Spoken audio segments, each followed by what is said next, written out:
So the next question goes to Gideon to start. So Gideon, what would you like to achieve as a CSM17 member, and how or why do you see that happening? Bigger focus on power projection in general. They announced, for example, that they want to rework faction warfare, and I think there cannot be a faction warfare overhaul without addressing citadels in faction warfare space, for example. Because if there is a citadel within the system of faction warfare, like taking that system or losing that system is not really relevant because the local residents most likely will live out of that citadel. I would like that taking over systems in faction warfare, for example, would have an impact on who actually can utilize the space or in what way they can utilize the space. So actually pushing for like drastic changes to how citadels work, especially in faction warfare, if they want to address this. This is one point of power projection. Another point would be, for example, antiplexes. We talked about this in CSM Royale in another show. If you want to watch this, like all the members on that panel agreed that the current way antiplexes work is not good for the game, as the geography of EVE is broken through antiplexes in general, but there are other tools that are breaking the geography of EVE. Somebody could call out like filaments, for example. Teleporting through space is destroying the topology of EVE, or you could just look at capital and jump strives and how they don't completely destroy them because you have jump fatigue, but you kind of transverse, like you jump gates rarely. And I would say that my focus would be on looking at these effects that passively affect smaller groups, especially. Well, Gideon, I got a follow-up on you on that. Some fans of the show will know I do a series on EVE geography on YouTube, but it's pretty popular. I haven't updated in a bit. My apologies to everyone. I'm having a very hard time uploading video right now due to my internet. Hopefully that changes soon. But it sounds like the way force projection works in your head, essentially EVE geography should be the determining factor, and that there really shouldn't be a way for players to get around that. Or if they do, it should have some kind of inherent element of randomness. Is that an accurate portrayal of your position? Not necessarily randomness. For example, if somebody scans down a wormhole chain to break geography, they actually put in some effort. I dislike the effortless breaking of geography. If you scan down a wormhole chain and you can make a play on somebody else because you have the chain scanned down previously, then you're fine. You put in effort. I dislike, for example, they changed that if you set a route through your own blue space, you now take jump bridges, and it guides you to jump bridges without actually knowing the geography of your own landscape. So you don't even have to know where the jump bridges are. The jump bridges are calculated in your route pathing anyway.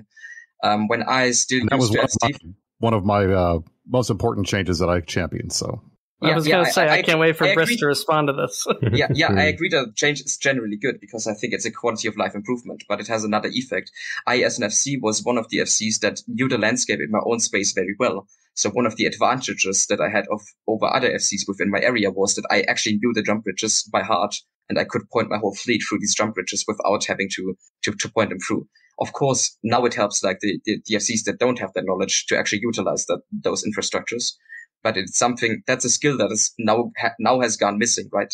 Because I used to have that skill and others didn't have that skill or that knowledge of their own landscape. So, there are a lot of passive effects to like quality of life improvements that trickle down to like actual player skills.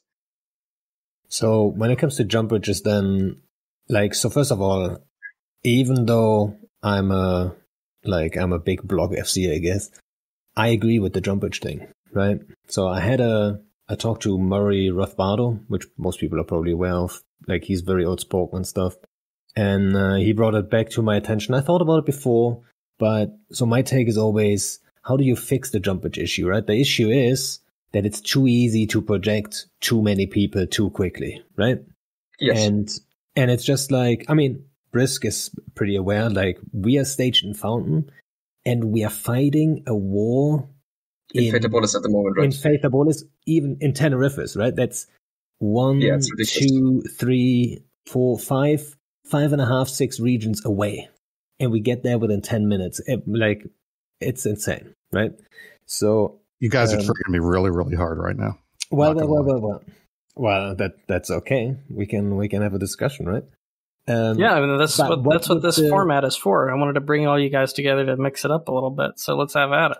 Yeah. No, so the whole idea, the whole concept that it's bad that we can move around quickly, I think that's the exact opposite of what you guys are saying. I think the reality is this provides content. It allows for content because it lets fleets get to where they need to be to fight each other much faster. Let me repeat to this, please. The response to this. Yes, it provides content for you guys. It destroys content of other guys. No, it doesn't. No, it does. It certainly does not. I will explain it with the example just presented. I don't need you to explain it because you're wrong. Okay. The bottom line is this provides more content for more people. I understand that there are some small gang folks that are upset because they can't move around as quickly when they're coming into our space. But in the end, it creates content. It creates conflict. It lets people fight. Even if you end up getting beat because we have a faster way around our territory, we put the jump bridges down. We had to put the folks on grid. We had to put the material out there. They are attackable. They are destroyable. It's all there. I mean, what I say to respond to the issues that you guys have, I am perfectly happy with the idea that we treat these things just like Stargates. Let anybody use them. They all pay the same rates so that you guys can jump through the same gates because, hey, you know what? If I'm driving on a road, I can't stop somebody else from driving on the road. You shouldn't be able to do that. But the idea that these are stopping content is absolutely not true. It's true because it stops content on a smaller scale. For example, Pando just explained that they are fighting a war in between Fatabolis and Viterate while they are stationed. That's creating content. That is content. Destroying it. Yes, for you guys. How is it destroying it? How is it destroying it when we're actually having fights? Let me actually respond, Brisc. It destroys it because every fight between like 50 to 60 people where it starts getting into like an area where a structure could be destroyed, for example, a 40 timer, these 30 to 40 people losing will look out for a response from bigger empires, and they will always get that response because it no longer is necessary to research. Why is that a bad thing? That's putting more people into fleets to fight. Because all wars between like let's say 100 people alliances or like fleets deteriorate into fights where it goes into like 600, 700, 800 people. And what's wrong with that? More people are having more fun. No. Yes. Why is that a bad thing? Let me try to put it into. I'm bringing Pando in here. Pando.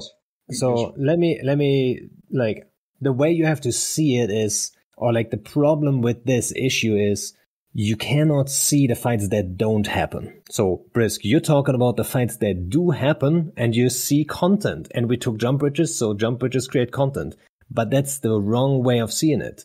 If jump bridges weren't, well, let me finish my thingy then. If you can disagree with him after he's done. Yeah. If the jump bridges weren't that strong and you couldn't get that quickly over that far of a space, smaller groups would have a way of taking fights and not more fights, right? Some fights are still happening, of course, and not be afraid of there's a jump bridge right next door, and there's in it is in Fountain, and we're fighting in Fade, and they can just take a bunch of jump bridges and be here in 5 minutes. There's more possibility going around. And then how often have we seen this? Let's say we deploy somewhere just with a couple dudes, right? Or someone else deploys to our space, and then suddenly there's good fights. Guess what the next step is? Someone is bored at home and wants to join in on the good fights, and they can, because they can get around super fast with jump bridges and stuff. You see it in Fatabolis right now, everyone is piling in. Now, in this case, it's Papi and Imperium, but technically, it should be, smaller groups being able to fight out in those kind of dead regions. And then the big groups, you have to deploy proper to actually get there. And then you can't just get reinforcements out of Delve or reinforcements out of fucking Paragon Falls or wherever, right? It is literally all FCs will first look at, okay, can we do something first, right? And if you only have so many people, most likely the answer is no, you can't, because it will always result in the same thing. If you're having fun, well, someone's going to have a jump bridge network close enough and is going to join in on it and just be the bad phone, and the conflict is never going to happen, right? So the deployment never happens, right? So the content never actually gets out in the first place. And sure, fights do happen and jump bridges are involved. Doesn't mean the jump bridges are creating the content. Trust me. I'm not saying that they're creating the content. What I'm saying is they're making it possible for you guys to create the content. We couldn't do this Faith Abolist deployment if we didn't have jump bridges. But they're destroying my content right now. My corporation, I'm sure, would. How many of you are there? There are multiple corporations, multiple alliances, NPSI groups. We have just had KK with 1,500. I think we had 2,500 active. Okay, we had a 2,000 person fight today. Yes, that happened. That actually happened. Not this bird in the hand is worth two in the bush kind of. Well, maybe there's not fights happening kind of thing. We can't tell when there are not fights happening. We can tell when they happen. Can I finish, Brisc? The problem that presents itself is, like, you have these fights of 2,000 people, of course, but these fights happen on the backs of destroying other fights that could have happened that Pando just presented. But they're happening. I'm an FC.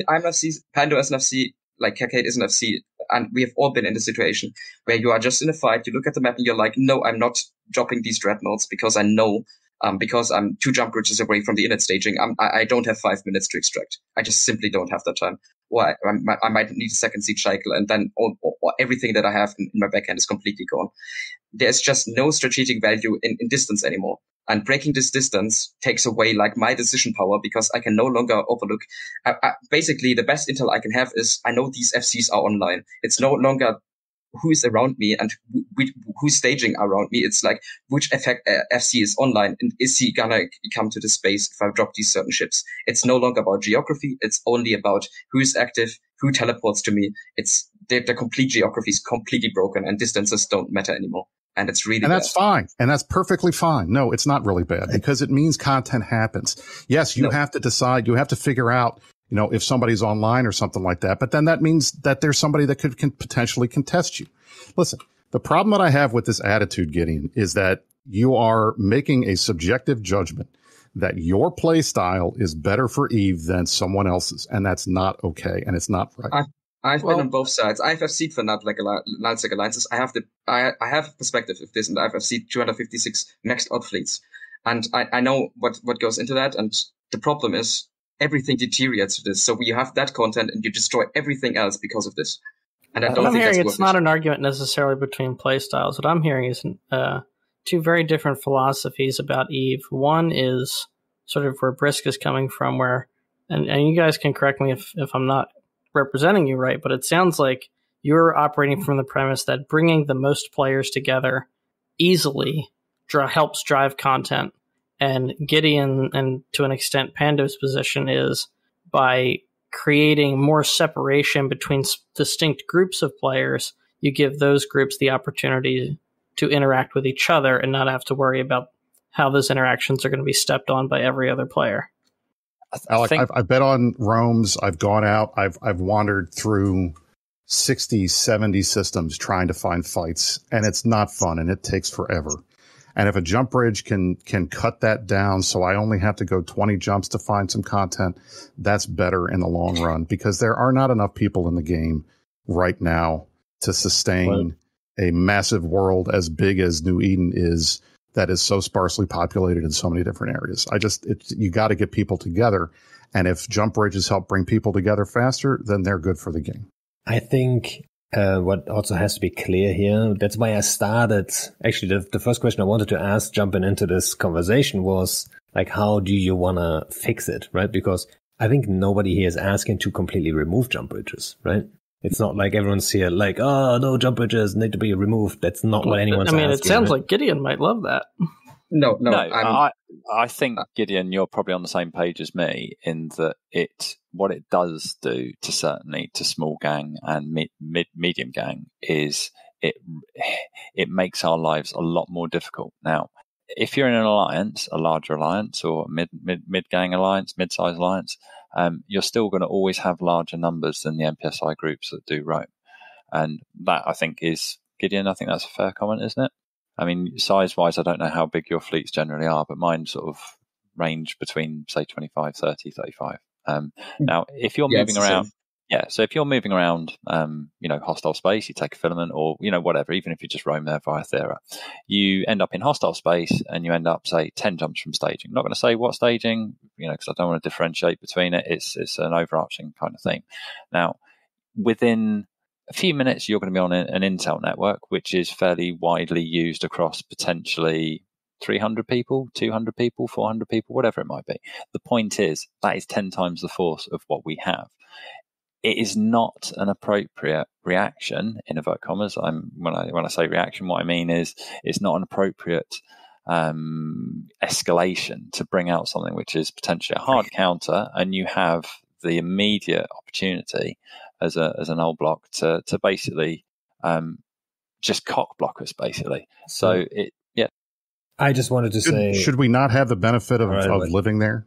Yeah. So I agree. Don't get me wrong. I'm not saying get rid of antiplexes at all. I'm just talking in terms of realistic, in terms of kind of content creation and denial. I'll tell you that we've been camped in a number of times in dead end systems where null blocks won't come into us. We're stuck in that dead end system, and we just filament out because I'm not going to go through that gate because it's fucking stupid. So my friend, we're gonna bring Zero back in here to move this conversation along. We have a few other things we want to get to, but I appreciate everyone's contributions and passion on this. I love it. This is what this roundtable is for, boys. We should have just I added felt like we were getting somewhere. Now you're moving. I can't believe this. You know, for me, I won't ask this question, but I was tempted to wonder how you as representatives, if you all got elected, would thrash these things out. And I think you've managed to answer that question without me even having to ask it. So, well, I can tell the actual answer will be we won't, because the chances of them actually saying, hey, why don't you guys have a conversation about jump bridges is going to be relatively low. I don't see that on the horizon. Fair.